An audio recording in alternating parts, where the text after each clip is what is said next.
peacemaker, while also talking again about plans for territorial expansion, the Gulf of Mexico, for example, becoming the Gulf of America. He talked about taking back the Panama Canal.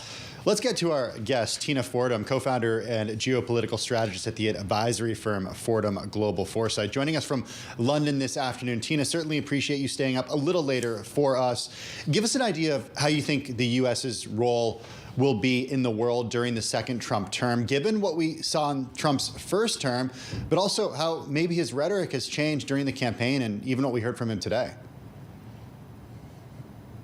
Thanks very much. Well, I'm kind of listening through two lenses. One is an American abroad, and the other is, the head of a geopolitical advisory firm talking to the C-suite around the world, and thinking as an American, the comments that followed the inauguration were very much focused on the domestic audience, on immigration, on the kind of quicker wins, right? That blizzard of 100 executive orders, which is really designed to show that the Trump administration means business. But when we look at how the rest of the world is observing what's happening today in Washington, it is a really mixed bag.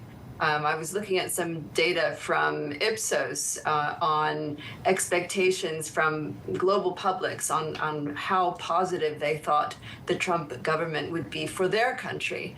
And it's a very interesting inversion of what we would have seen in the past, in that traditional American allies in Europe, also Japan and South Korea, don't think that Trump will be very good for their country. But BRICS countries, including China, despite the tariffs, and Russia, where obviously the U.S. has pretty significant sanctions, Brazil, Saudi Arabia, India, expect that Trump presidency will be good for their country. And that speaks to the extent to which traditional allies are really concerned that they are going to be on the sharp end of this White House's policies. How do you react to the expansionary rhetoric that we heard during that speech? Tim mentioning just a second ago the fact that we heard about the Panama Canal again. I'm not sure if there was a mention of Greenland, but we've certainly heard it since that was first a glancing mention a couple of weeks back.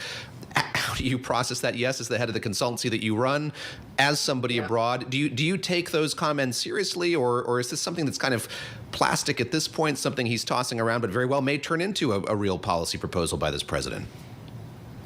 Well, I think that Americans of a certain vintage will remember the Monroe Doctrine from civics classes, which don't exist anymore, I don't think, and Manifest Destiny. So without kind of over-normalizing this very surprising comments that Trump has made, some of them quite ludicrous, like the Gulf of Mexico becoming the Gulf of America.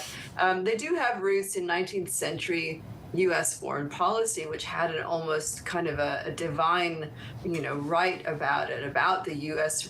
right to prevent hegemons anywhere. And of course, this goes back to wanting to prevent Latin America from being recolonized by Europe. But again, I don't want to, kind of over-intellectualize. I just mean that a lot of this isn't new. But what's interesting is that none of that, what you mentioned, Greenland or the Panama Canal, were mentioned during the campaign. So, did this come from out of nowhere? Well, who knows? But there is going to be a European summit on February 3rd, which the UK will participate in. And the plan had been, at least for Keir Starmer, for example, to talk about a reset, which post-Brexit is something that growth-constrained Britain really needs. Well, now that agenda is going to be pretty much hijacked by how to respond to Donald Trump and these latest comments. Tina, what's this going to mean, especially for American